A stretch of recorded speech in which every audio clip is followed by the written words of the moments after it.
Ejército Raúl Castro Ruz, primer secretario del Comité Central de nuestro partido. Compañero Esteban Lazo, presidente de la Asamblea Nacional y del Consejo de Estado. Compañeros de la generación histórica que nos acompañan, diputadas y diputados, pueblo de Cuba. En vísperas de otro aniversario de la Revolución invicta y victoriosa, ante todo quiero exclamar felicidades. Atravesamos un año cargado de retos, tensiones y agresiones. Juntos los enfrentamos y juntos vamos ganando. En verdad, ha sido duro y desafiante el año 61 de la Revolución, aunque nunca tanto como aquellos que sucedieron después del triunfo de enero, cuando el asedio se acompañó de arteros ataques, incluyendo una invasión, sabotajes, incendios, bandidismo y el aislamiento de Cuba en todo el hemisferio.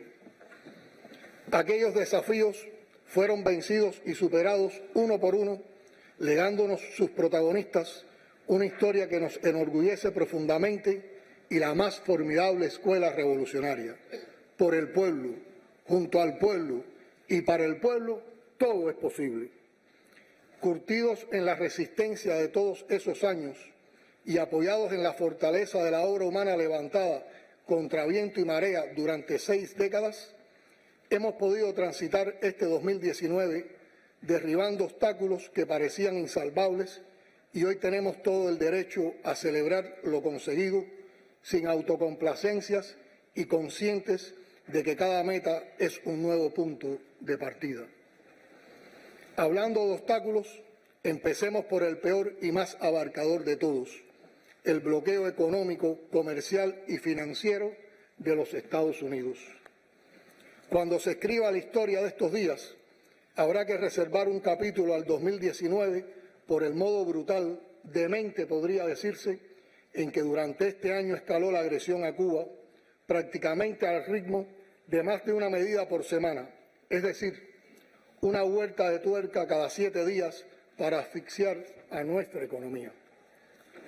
Se cancelaron, restringieron o prohibieron cruceros, vuelos, remesas, servicios médicos, financiamientos, transportación de combustible y seguros. No hay un área libre de la cacería, del cerco, de la persecución. Tampoco queda proyecto o acción revolucionaria ajena a la difamación. Para justificar su actuación, Washington ha acudido nuevamente a groseras mentiras y a la burda acusación de que somos un factor de inestabilidad y amenaza para la región, la que hemos desmentido enérgicamente.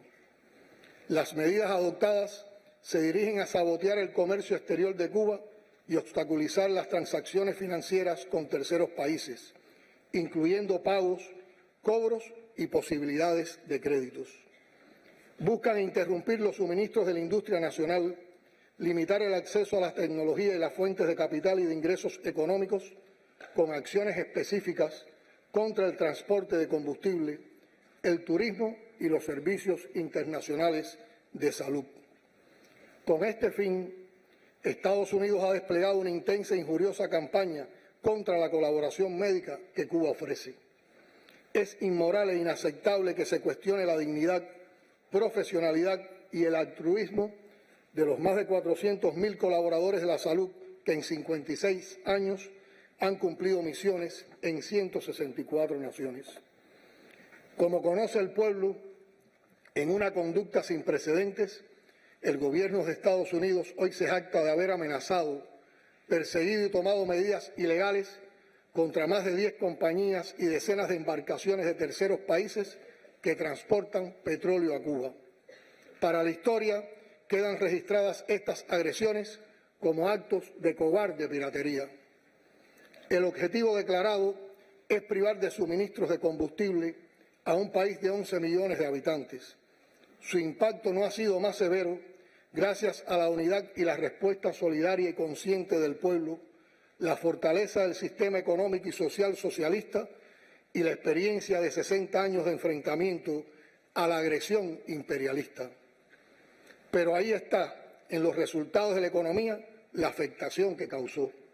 Prácticamente todos los sectores tuvieron que lamentar interrupciones o atrasos en sus producciones. Logramos espantar los incómodos apagones y soportar las restricciones con medidas ajustadas a la situación particular por territorio y por organismo. Todo el país volvió a apretarse el cinturón, pero no se implantó ninguna medida de ajuste que descargara sobre el pueblo el costo del criminal bloqueo. Somos territorio libre de neoliberalismo. Según nuestros enemigos y los que amplifican sus mensajes en cualquier plataforma de comunicación, el bloqueo está dirigido a dañar al gobierno. Mentira. El bloqueo afecta a todo el pueblo porque afecta a todos los sectores y actores de la economía. Las restricciones adicionales a la disponibilidad de combustible que comenzaron en abril afectaron sensiblemente el transporte público, obligaron a paralizar temporalmente o a disminuir el ritmo de algunas inversiones, perjudicando la agricultura, la producción y la distribución de alimentos y otros renglones de alto impacto económico y social. La interrupción del arribo de cruceros, de vuelos a provincias, el recorte de remesas, el cierre de oficinas consulares, la limitación de licencias de viaje, entre otras, golpean especialmente al sector no estatal de la economía. El pueblo lo sabe porque lo sufre, pero también lo ha afrontado con mayor sabiduría y previsión, con esa fuente de energía inagotable que hay en cada cubano, la creatividad y la capacidad insuperable de encontrar una solución a cada problema. Esa es nuestra historia, la que nos enseña que la unidad, la resistencia, la lucha y la emancipación son las claves de nuestras victorias. En primerísimo lugar, gracias a eso, y también a la cooperación de gobiernos soberanos y empresarios valientes dispuestos a desafiar la hegemonía estadounidense para comerciar con Cuba, hemos enfrentado y resistido la guerra económica. Y estamos aquí, de pie, dignos y firmes, tranquilos pero atentos, conscientes de que quien llega tan lejos en su villanía no tendrá escrúpulos en acudir a planes más perversos aún, si eso les permite borrar del mapa este ejemplo de osadía y resistencia que tanto los irrita y que no han podido vencer en 61 años ni por la presión ni por la seducción.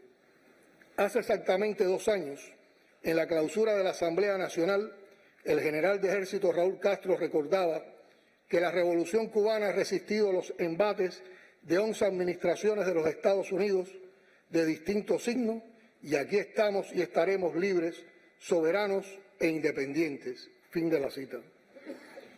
Con el mayor de los orgullos, las actuales generaciones de dirigentes, de pueblo y particularmente la juventud cubana, presentes hoy en la revolución, decimos: de Fidel, de Raúl y de todas sus compañeras y compañeros de lucha, somos continuidad.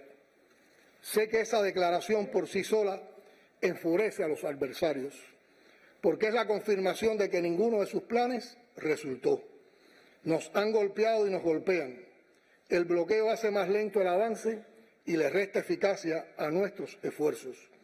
Duele, molesta, irrita, como duele, molesta e irritan el abuso, la prepotencia y la maldad. Pero es importante que sepan que no vamos a rendirnos. El bloqueo es una política tan desacreditada, tan inmoral, tan contraria a todo derecho, que sus defensores desbordan cualquier límite legal y humano para mantenerlo, olvidando un proverbio español más antiguo que el Quijote: tanto va el cántaro a la fuente hasta que se rompe.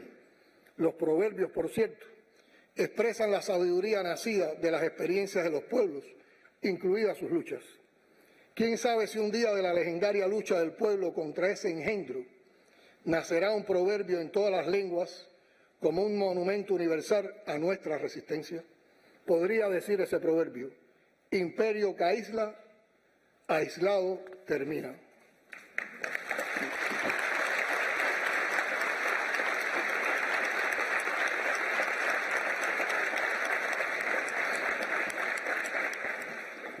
Carcomida por la corrupción y la disfuncionalidad internas, la administración estadounidense ha extremado su conducta agresiva y unilateralista en casi todas las regiones del mundo frente a problemas medulares para el futuro de la humanidad y ha agudizado los conflictos existentes con irrespeto absoluto al derecho internacional y las prerrogativas soberanas de muchos Estados.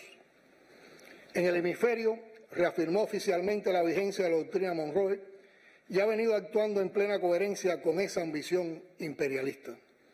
Sus estructuras políticas a cargo de la región parecen dominadas por elementos de la extrema derecha cubanoamericana y personajes asociados a la trayectoria terrorista y delincuencial de los Estados Unidos en esta región. Pero no todo el mundo se postra bajo sus presiones. La Asamblea General de Naciones Unidas, que cada año se pronuncia contra esa política criminal, la ha condenado otra vez en 2019 de manera prácticamente unánime. En la región, apenas 2 gobiernos tomaron distancias de la condena mundial. Solo el de Brasil votó en contra en claro sometimiento al imperio y el de Colombia se abstuvo en la votación de una resolución que apoyaba desde 1992. Para justificar esta censurable decisión, las autoridades colombianas acudieron a la manipulación ingrata y políticamente motivada sobre la altruista, consagrada, discreta e inobjetable contribución de Cuba a la paz en ese país, un tema en el que la conducta del gobierno cubano es universalmente reconocida. La agresividad del imperialismo se complementa con un intenso y grosero programa de subversión política e injerencia en los asuntos internos del Cuba, al que le han dedicado en los últimos 3 años alrededor de 120 millones de dólares que sufragan los contribuyentes de ese país. Con creciente activismo y como se ha divulgado ampliamente, hay un involucramiento directo de su embajada en Cuba en estas acciones, en franca violación de las leyes cubanas y del derecho internacional, específicamente de la Convención de Viena sobre relaciones diplomáticas. Fiel a la trayectoria histórica de la revolución, el gobierno cubano ha permanecido firme y sereno frente a esta abierta y creciente hostilidad. Hemos rehusado morder el señuelo de las provocaciones y seguimos comprometidos responsablemente con la preservación de los lazos bilaterales formales y los escasos espacios de cooperación oficial que aún permanecen en vigor entre ambos países, procurando proteger las condiciones que permiten los vínculos familiares de millones de ciudadanos y la comunicación entre los 2 países. Sin embargo, conviene enfatizar con absoluta claridad que Cuba adoptará todas las medidas que resulten necesarias para frenar los propósitos intervencionistas de los Estados Unidos, proteger la tranquilidad y el bienestar de la población, salvaguardar la unidad nacional y defender al precio que sea necesario la soberanía y la independencia del país.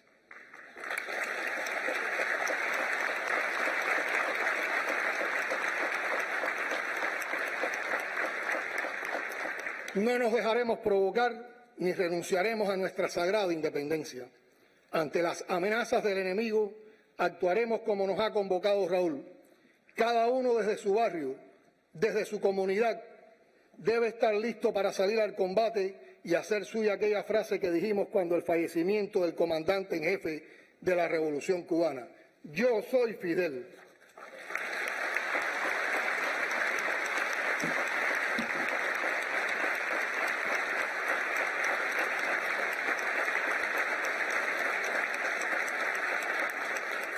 Cuando se mira afuera, se confirman todas las razones para resistir y crear sin desmayos.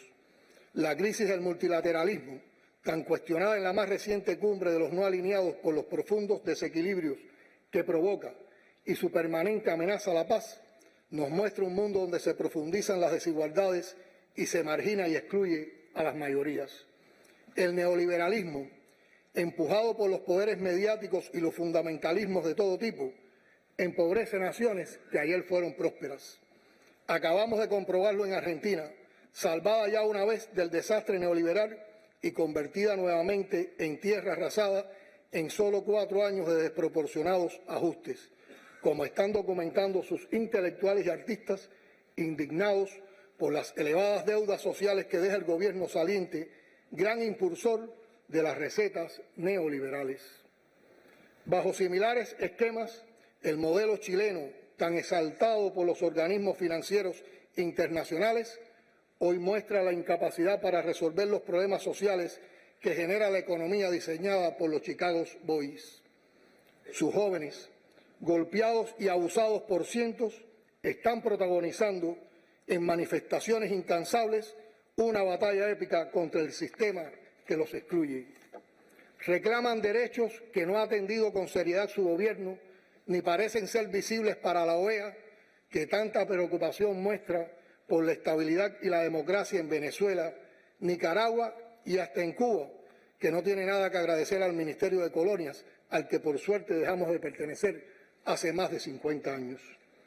Ratificamos que mantendremos la solidaridad y cooperación con la República Bolivariana de Venezuela, su gobierno legítimo bajo la presidencia de Nicolás Maduro Moros y con el gobierno y pueblo sandinistas liderados por el presidente Daniel Ortega. Valga el recordatorio para aquellos que montan los shows anticubanos con el grotesco secretario general de la OEA en el centro de la escena. Otro episodio indignante e inaceptable que nos deja 2019 es el golpe de Estado al presidente Evo Morales Ayma en Bolivia, promovido por la oligarquía local bajo orientaciones yanquis, también con la escandalosa complicidad de la OEA. Profundamente racistas, los ejecutores del golpe de Estado repiten la fórmula ensayada contra Venezuela de poderes autoproclamados. Ya no importa si se ha comprobado que fue mentiroso el informe de la OEA y que jamás hubo violaciones ni fraude por parte del MAS. Sus líderes están refugiados hoy en otros países, perseguidos por los reales delincuentes, los que se hicieron del poder con la Biblia en una mano y el fusil en la otra. Desde que se inició el golpe, Cuba lo condenó. Reafirmamos hoy aquí nuestra solidaridad con el compañero Evo Morales Ayma y el pueblo boliviano.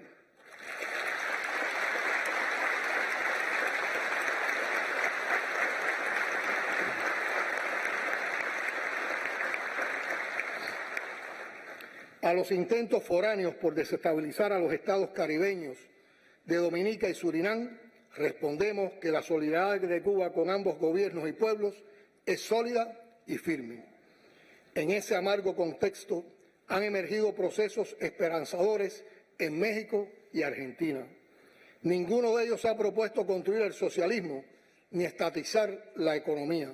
Y aún así, ya ha comenzado la guerra contra sus políticas sociales, agitando el fantasma de la influencia marxista. Ratificamos nuestras simpatías y solidaridad con el gobierno de Andrés Manuel López Obrador en México y aplaudimos la elección de Alberto Fernández y Cristina Fernández como presidente y vicepresidente de Argentina.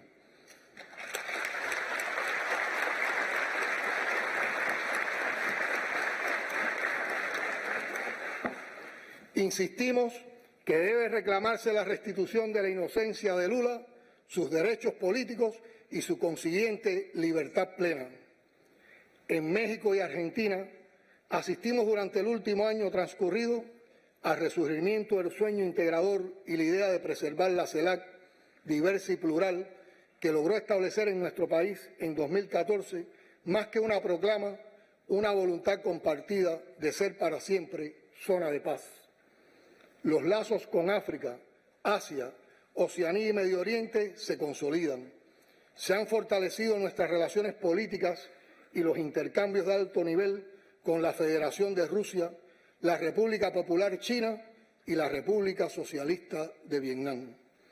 Ha sido un año positivo en los vínculos con la Unión Europea y sus Estados miembros en las diferentes esferas, incluida la económico-comercial, de inversión y la cooperación.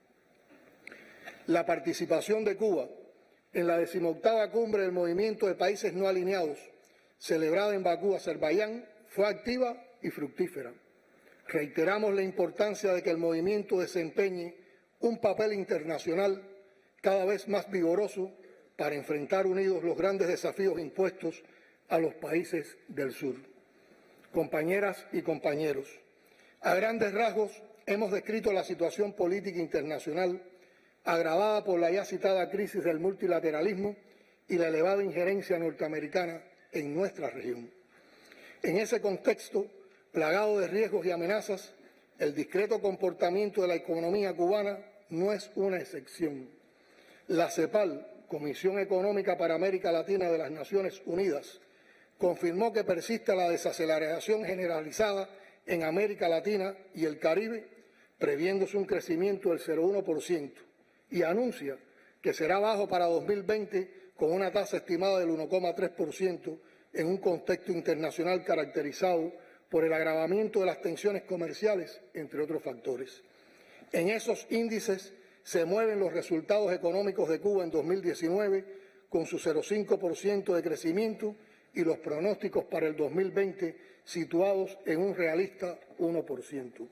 No somos excepción. Lo verdaderamente excepcional es que no hayamos descendido bajo el peso de las descomunales presiones y la persecución financiera exacerbada este año hasta límites insólitos. La excepcionalidad es también que no hemos acudido a las cómodas recetas neoliberales que vuelven a ponerse de moda, aunque esté más que probado que solo sirven para agigantar la brecha entre los pocos, poquísimos cada vez más ricos y las mayorías que se empobrecen aceleradamente. Permítanme recordar que en el apogeo del neoliberalismo en la década de los 90 del pasado siglo, Fidel fue al futuro y regresó para contarlo, como se dice, de sus facultades premonitorias. En el contexto de una cumbre iberoamericana en 1993, nuestro líder histórico avisó, y cito, «El neoliberalismo no tiene porvenir y llegará el momento en que todo eso empieza a cuestionarse, pero tiene que pasar el tiempo y mientras tanto tenemos que estar ahí luchando por las cosas más justas, por las ideas más correctas, formando conciencia. Es muy importante que los pueblos tomen conciencia y los pueblos van a tomar conciencia en la medida en que ven que estas recetas no resuelven los problemas». Fin de la cita. Cuando Fidel expresó aquella crítica adelantada, los teóricos del sistema se empeñaban en convencernos de que el capitalismo era el fin de la historia. Hoy podríamos decir que estamos asistiendo al fin de la historia del capitalismo. Todo lo que vemos es repetición de fórmulas que ya probaron su ineficacia y, lo que es peor, a pesar de su elevado costo social. No, gracias. No queremos eso para nuestro pueblo. Queremos prosperidad y vamos a luchar por ella a brazo partido, pero nunca al costo de dejar a las mayorías fuera de sus beneficios. No nos interesa una sociedad, como hemos visto tantas por ahí, donde las luminarias que publicitan el progreso opacan a las estrellas en el cielo mientras cientos de personas duermen en los parques y decenas de niños se lanzan sobre vehículos climatizados para limpiarle los vidrios a sus acomodados pasajeros. Hombres y mujeres que creen aliviar sus conciencias lanzándole unas monedas para comer. Queremos que la decencia, la belleza, el buen gusto y la cultura del detalle se instalen en nuestras ciudades y que las mejores prácticas productivas hagan florecer nuestros campos. Queremos que el trabajo honrado y la eficiencia le ganen la guerra a las ilegalidades, al burocratismo, al acomodamiento, la inercia y a la apatía. Los cubanos somos vencedores del imposible y es un buen momento para proponernos otro año de excepcionalidad positiva. Pasando revista a lo más sobresaliente del que termina, a nosotros mismos nos sorprende el salto por encima de las dificultades. Comenzando 2019, un devastador tornado dañó severamente viviendas y centros productivos de 5 municipios de nuestra capital. Aquella madrugada del 28 de enero, en medio de la oscuridad, entre los escombros, pocos creyeron que sería posible restañar sus profundas heridas y cumplir los programas de construcción y embellecimiento por los 500 años de La Habana. Un real tornado de trabajo, esfuerzo, solidaridad e inteligencia colectiva borró en unos meses el golpe de la naturaleza, imponiendo récord en las inversiones previstas. Eso contribuyó al sobrecumplimiento que más nos anima al terminar el primer año de la política de la vivienda aprobada, con esfuerzos propios subsidios y estatalmente se terminaron 43.700 viviendas, 10.000 más que lo planificado, una verdadera inspiración para los próximos años en que aspiramos a terminar más de 60.000 anualmente. Solo así y bajo nuevos conceptos de funcionalidad, calidad y armonía con el entorno, llegaremos un día a resolver los acumulados problemas con la vivienda. Fue también 2019 el año de empezar a ver el resultado de las más fuertes inversiones en el transporte terrestre y ferroviario. Se pusieron en funcionamiento 80 nuevos coches en los trenes nacionales, lo cual se acompañó de una renovación de la calidad de estos servicios, así como la rehabilitación de las principales estaciones ferroviarias. Se incorporaron a los servicios públicos más de 300 ómnibus ensamblados en Cuba, 69 semiómnibus y 125 triciclos, al tiempo que se avanzó en la recuperación de ómnibus paralizados por largo plazo, poniendo un poco de alivio en uno de los problemas más agudos del país y que seguirá demandando recursos y eficiencia. Los trabajadores del sector presupuestado seguramente recordarán que en 2019 sus salarios se multiplicaron hasta 3 veces, lo que favoreció, entre otras cosas, la reincorporación de 12.942 maestros a las aulas para el 96,9% del completamiento de la cobertura docente sin utilización de alternativas. Mañana es el Día del Educador. A los queridos maestros cubanos llegue la felicitación y el reconocimiento por sus aportes en ese día.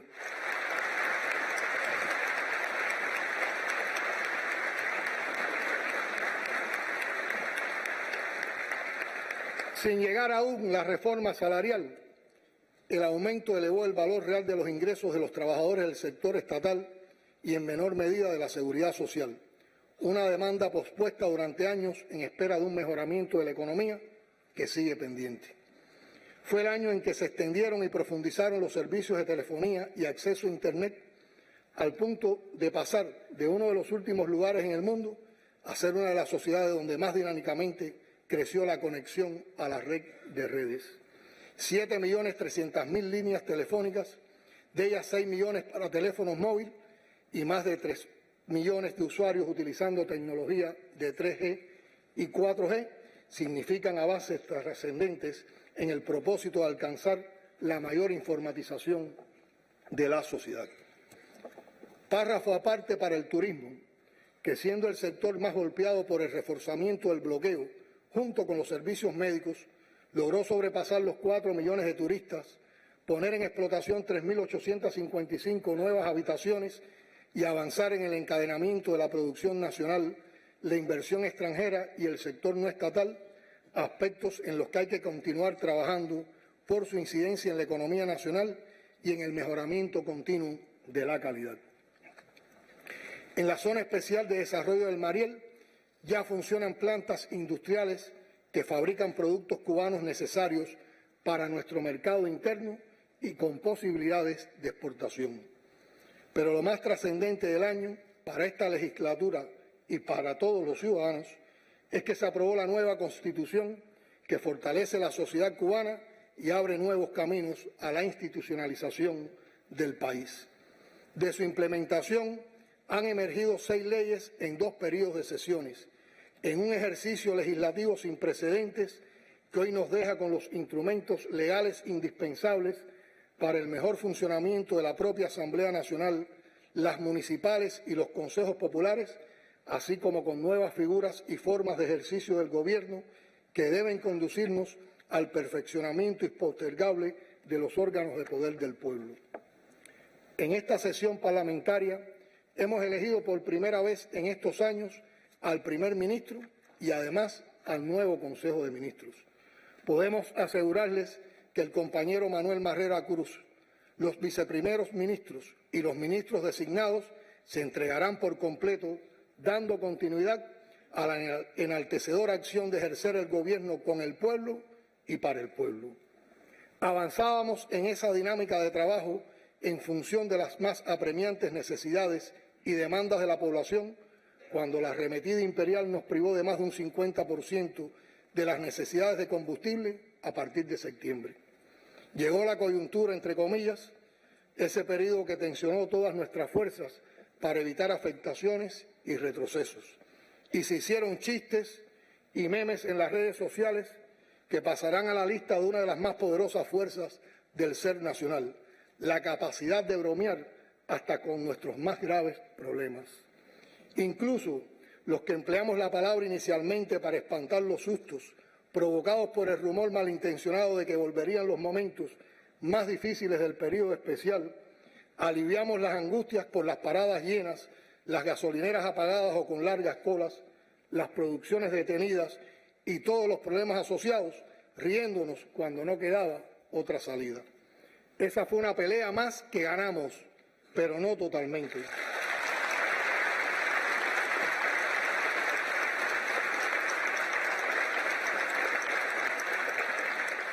Si la coyuntura nos obligó a buscar en las experiencias de tiempos peores prácticas de ahorro engavetadas, apenas ha pasado la crisis más dura y algunos choferes de autos estatales han vuelto a subir los cristales y a olvidarse de la solidaridad. Y hay medidas que no pueden ser coyunturales. Tenemos que imponerlas hasta que la rutina las vuelva a costumbre, como todas las formas de ahorro y todas las prácticas solidarias. Esta es una decisión, no es un pedido. Es una disposición que doy en nombre del Gobierno y de las necesidades de la mayoría.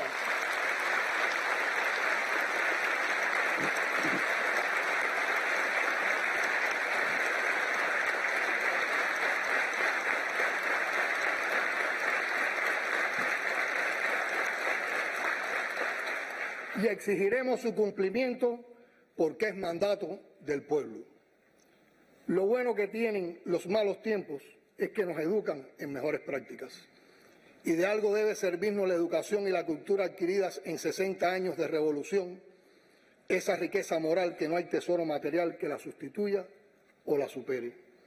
He mencionado solo algunos de los hechos más notables de la actividad del Gobierno en el año por su impacto en toda la población y porque las comparecencias de nuestro ministro de Economía y nuestra ministra de Finanzas han dado los detalles indispensables. Otros datos y resultados por organismos serán publicados en el sitio de la Presidencia y esperamos que nutran nuestras redes sociales. En verdad, hay mucho de qué enorgullecernos, como queda todavía muchísimo por resolver. Lo más apremiante es el ordenamiento monetario. No olvidamos lo que dijo hace 2 años el general de Ejército sobre el tema, y cito: nadie puede calcular, ni el más sabio de los sabios que tengamos nosotros, el elevado costo que ha significado para el sector estatal la persistencia de la dualidad monetaria y cambiaria, la cual favorece la injusta pirámide invertida, donde a mayor responsabilidad se recibe una menor retribución y no todos los ciudadanos aptos se sienten motivados a trabajar legalmente, al tiempo que se desestimula la promoción a cargos superiores de los mejores y más capacitados trabajadores y cuadros, algunos de los cuales emigran al sector no estatal. Debo reconocer que este asunto nos ha tomado demasiado tiempo y no puede dilatarse más por su solución. Fin de la cita. Los aplausos que entonces acompañaron sus palabras, tenemos el deber de transformarlos en esfuerzos para cumplir con los plazos previstos. Podemos asegurarles que el ordenamiento monetario se encuentra en fase avanzada de estudio y aprobación. Actualmente se concentran los esfuerzos en la validación integral de los resultados de cada tema, la elaboración de las normas jurídicas, la organización y ejecución de los procesos de capacitación, aseguramiento político y comunicación social. Se confirma la integralidad del proceso y su complejidad, dado que abarca aspectos estrechamente interrelacionados que tendrán impacto en toda la sociedad, los que serán aplicados con la secuencia prevista, minimizando los efectos en la población. Este proceso no es un canje de monedas, por lo que ratifico lo expresado en ocasiones anteriores en cuanto a que se garantizarán los depósitos bancarios en divisas extranjeras, pesos convertibles, pesos cubanos, así como el efectivo en manos de la población. Todas las medidas derivadas del mismo serán oportunamente informadas a nuestro pueblo. Compañeros y compañeras, 3 prioridades nos hemos planteado para enfrentar los ataques del adversario sin renunciar a nuestros programas de desarrollo. La primera es ideológica y tiene que ver directamente con nuestra defensa desde las más profundas convicciones. El pueblo cubano, formado y entrenado por Fidel en batallas legendarias, está preparado para entender y asumir cuantos problemas nos plantee la agresión enemiga. Solo necesita estar informado y recibir las explicaciones oportunamente. Lo demostró cuando informamos la situación creada con la disponibilidad de combustible y convocamos a convertir un ataque del enemigo en oportunidad para desatar la creatividad y rescatar saberes de otros tiempos. Fortalecernos ideológicamente significa convertir la resistencia en aprendizaje y ese aprendizaje en soluciones emancipadoras, en tanto nos liberan de viejas dependencias y ataduras a esquemas de trabajo obsoletos. Cuando convocamos a pensar como país y pensar distinto, estamos llamando a crear. Cuba es un pueblo de creadores, que ha sido nuestra larga resistencia, sino un acto perpetuo de creación. Otra prioridad es la batalla económica. Y vean que no digo la segunda batalla, digo otra prioridad porque todas tienen importancia. El enemigo ha convertido la economía cubana en el primer objetivo a destruir. No solo porque es el camino a la destrucción de la revolución, sino porque es un modo de demostrar que el socialismo es un sistema inviable. Y cada minuto de la resistencia a la agresión está diciendo justamente lo contrario, que solo el socialismo hace posible el milagro de una pequeña nación victoriosa frente a un poderoso imperio que no ha podido rendirla. Pero no solo nos interesa resistir, ese mérito lo conquistamos hace tiempo. El desafío es, en medio de esa misma guerra, conquistar la mayor prosperidad posible.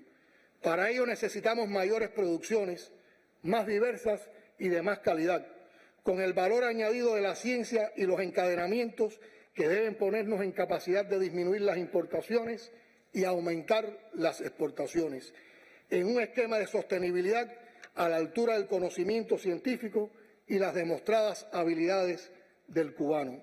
Con tal convicción, defenderemos el plan de la economía y el presupuesto para el 2020 aprobados en esta sesión. Junto a esas prioridades está el ejercicio legislativo, cuyo cronograma se aprobó también en esta Asamblea. En los próximos meses y años debemos aprobar nuevas leyes y prepararnos para legislar sobre temas trascendentes por su alta sensibilidad, que incluye algunos que han sido motivos de preocupación por diversas personas relacionados con la violencia de género, el racismo, el maltrato animal y la diversidad sexual. Los cuatro están siendo objetos de atención y seguimiento para reforzar y fortalecer la legalidad, pero sin dar espacios a enfrentamientos y fracturas que tratan de promover fuerzas exógenas empeñadas en interferir en asuntos sagrados para la sensibilidad nacional.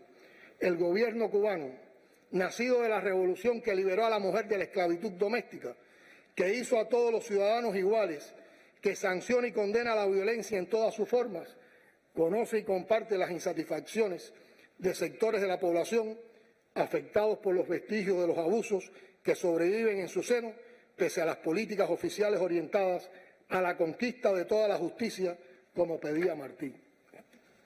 Lo que no podemos perder de vista es que solo llegaremos a esa justicia total, como hemos llegado hasta aquí, en medio de los peores augurios y vendavales, con unidad y en unidad. No es fragmentando la sociedad, acusando al otro, buscando lo que nos divide, como llegaremos a solucionar nuestras deudas con lo más justo para todos. Unidos hemos vencido, unidos venceremos.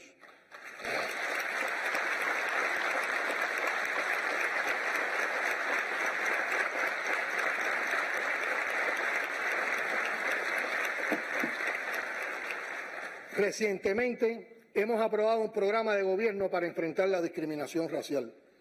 Ese es el espíritu que nos anima cuando nos disponemos a enfrentar un año nuevo con la certeza que nos deja este.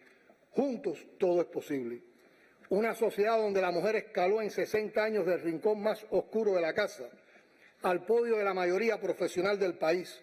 Una nación mestiza donde todos somos tan claros que parecemos blancos y tan oscuros que parecemos negros, como diría don Fernando Ortiz, un pueblo tan sensible que cree en la vida y le salta todos los días, tiene todas las condiciones para enfrentarse y resolver definitivamente cualquier vestigio de maltrato, exclusión, discriminación o sometimiento que haya sobrevivido a la obra justiciera de la revolución, y lo haremos.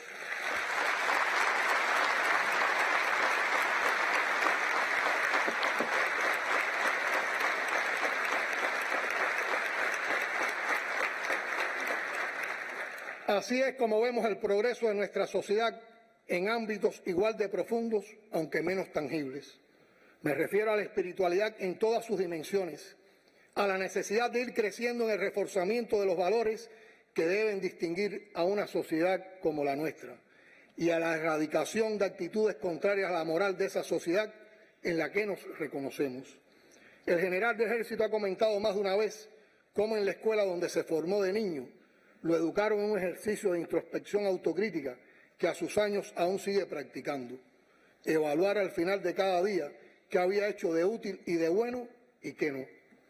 En la Edad de Oro, Martí dejó escrito que no debe pasar un día sin que hayamos hecho una buena acción, principio educativo fundamental de la colmenita a la que tanto admiramos. No es solo para los niños esa recomendación, es para todas las edades y para los ciudadanos en su conjunto. La hermosa sociedad que nos debemos llegará más pronto en la medida en que exijamos comportamientos cívicos como obligación. Por poner un par de ejemplos, ¿de qué valen las obras por los 500 de La Habana que han engalanado a la capital si la higiene de la ciudad vuelve a desaparecer entre montañas de basuras y no se sanciona debidamente ni a quienes tienen la responsabilidad de resolverlo, ni a quienes conviven con esas prácticas en sus propias puertas? Y otro ejemplo, ¿de qué valen los controles, las auditorías, las sanciones severas si apenas cuando se aplica la ley empezamos a ver al que delinque como víctima? El paternalismo es otro de esos vicios que debilita la velocidad y profundidad de nuestros avances. Durante los debates en comisiones se discutió más de una vez sobre las prácticas abusivas de quienes complican y negocian con los trámites más sencillos. Pero qué trabajo cuesta que se generalice la sanción moral, la denuncia, la negativa a ser sobornados o a sobornar. Me he extendido en reflexiones sobre estos asuntos porque aquí estamos casi todos los responsables, no solo de hacer y aprobar las leyes, sino también de hacerlas cumplir. Y es nuestro deber convertirlas en letra viva.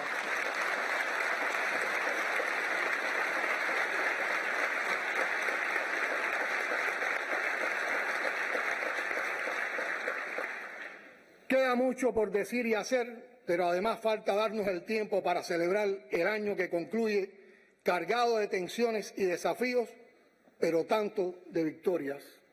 Vivamos los próximos días y horas como si triunfara la revolución otra vez. La revolución triunfa cada vez que le arrebatamos al imperio una victoria para nuestra causa. Y en el 2019 lo hicimos muchas veces.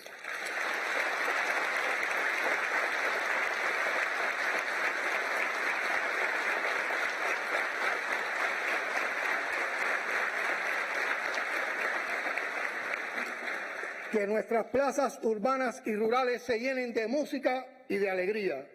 Hay todas las razones para festejar. En el año 61 de la Revolución nos tiraron a matar y estamos vivos.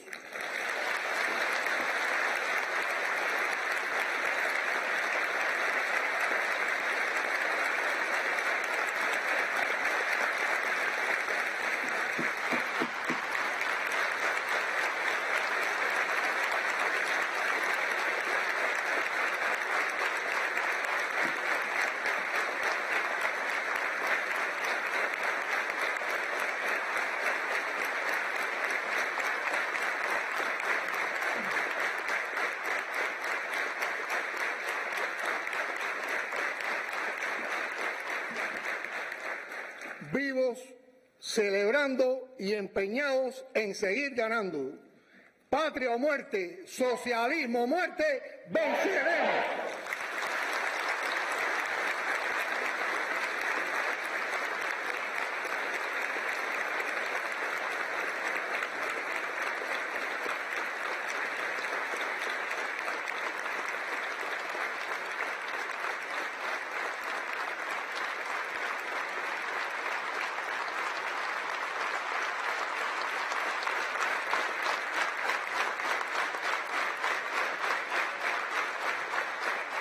impulso debe ser discutido en todos los núcleos de nuestro partido y la juventud. Y por el resto de la población. Pues vamos a hacerlo. ¿Estamos de acuerdo?